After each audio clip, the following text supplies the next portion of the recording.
ಇಂದಿನಿಂದ ಕೇಂದ್ರ ಬಜೆಟ್ ಅಧಿವೇಶನ ಆರಂಭ ಆಗ್ತಾ ಇದೆ. ನಾಳೆ ಬಜೆಟ್ ಅನ್ನು ಮಂಡಿಸುತ್ತಾರೆ ವಿತ್ತ ಸಚಿವೆ ನಿರ್ಮಲಾ ಸೀತಾರಾಮನ್.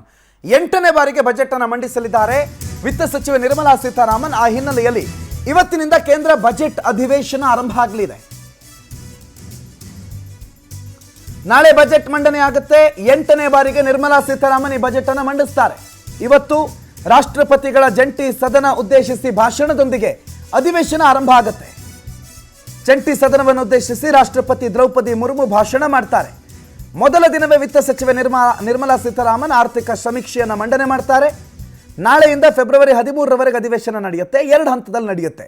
2 ಹಂತದಲ್ಲಿ ಯಾಕೆ ಅಂತಂದರೆ ಮಧ್ಯದಲ್ಲಿ ದೆಹಲಿ ಚುನಾವಣೆ ಕೂಡ ಬಂದಿರೋದ್ರಿಂದ ಮೊದಲ ಹಂತ ಚುನಾವಣೆವರೆಗೂ ಮಾಡಿ ಆಮೇಲೆ ಮಾರ್ಚ್ 10ರಿಂದ ಏಪ್ರಿಲ್ 4ರವರೆಗೆ 2ನೇ ಹಂತದಲ್ಲಿ ನಡೆಯುತ್ತೆ.